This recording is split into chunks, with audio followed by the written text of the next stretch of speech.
जैसे जैसे वोटिंग का दिन नजदीक आ रहा है, हमारा विश्वास और पुख्ता हो रहा है और मजबूत हो रहा है कि बंगाल का हर एक निवासी जो 15 साल से पीड़ित था, किस तरीके से यहाँ डर और भय की राजनीति लगातार चल रही थी, अत्याचार लगातार बढ़ता जा रहा था, आज वो सभी अपने मन में बहुत, मुझे लगता है, मजबूती के साथ इस निर्णय को कर चुके हैं कि इस बार बंगाल में कमल फूल सरकार बनेगी।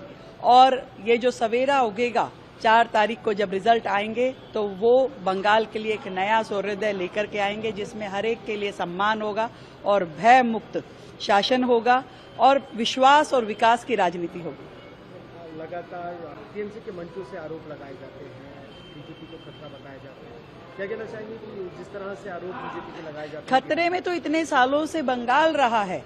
आप बताइए मुझे कि यहाँ की हर एक महिला, यहाँ की हर एक बेटी किस तरीके से यहाँ पे रोजाना एक एक दिन करके गुजारती है, जहाँ टीएमसी के गुंडों का गुंडा राज व्याप्त है, जहाँ पे बेटियां घरों से बाहर निकल नहीं सकती और निकलती है तो माननीय मुख्यमंत्री जी कहती हैं कि वो घर से ही क्यों निकल रही है। यहाँ आरजी कार की बात ले लो या जिस तरीके से जितनी भी यहाँ पे दुर्घटनाएं हुई है वो ये बताती है कि महिला मुख्यमंत्री के राज में भी यहाँ की महिलाएं सुरक्षित नहीं रही है।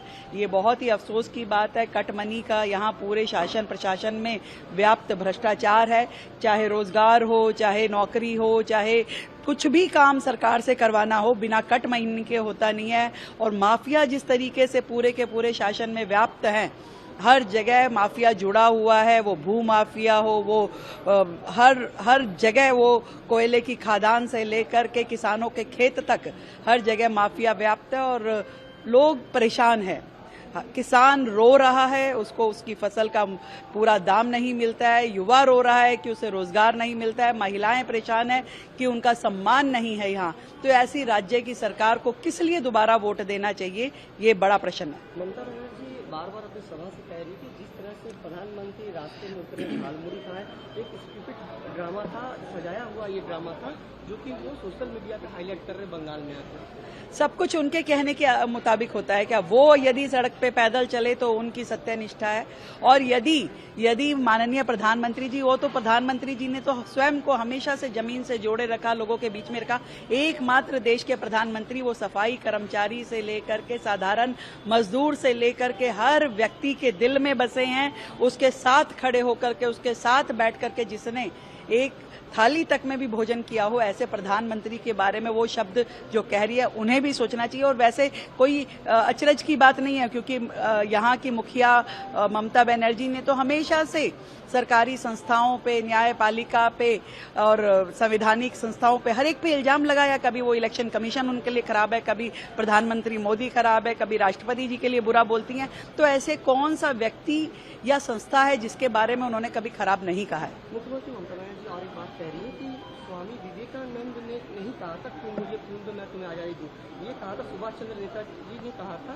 लेकिन ये बात योगी आदित्यनाथ कह रहे हैं, उनको योगी आदित्यनाथ को ये पता नहीं कि स्वामी विवेकानंद कौन है और नेताजी कौन है। मुझे लगता है कि ममता जी को अपने चुनाव प्रचार में ध्यान देना चाहिए। जमीन उनके पैरों के नीचे से खिसक रही है, वो इस चीज पे ध्यान ना दें कि कौन कहाँ जा रहा है, कौन क्या कह रहा है। जनता क्या कह रही है, कान लगा के जरा उस आहट को सुने, जो आहट आ रही है कि बंगाल से टीएमसी जा रही। केजरीवाल ने जो अपील की थी कि जज को चेंज करने की, वो सारी हुई। बहुत ही शानदार वक्तव्य के साथ में कल न्यायपालिका ने जो अपना जजमेंट दिया, हाईकोर्ट ने जो बात कही है, क्योंकि ये व्यक्ति जिसका नाम केजरीवाल है, जो दिल्ली में शराब घोटाले का इतना बड़ा गबन करता है और उसके बाद न्यायपालिका की सत्यनिष्ठा पे प्रश्न चिन्ह लगाता है, जजिस पे आरोप लगाता है, और उनका ये नेचर कि जब कोई जजमेंट उनके अनुकूल आ जाए तो वो अपनी पूरी टीआरपी, अपने पूरे माहौल को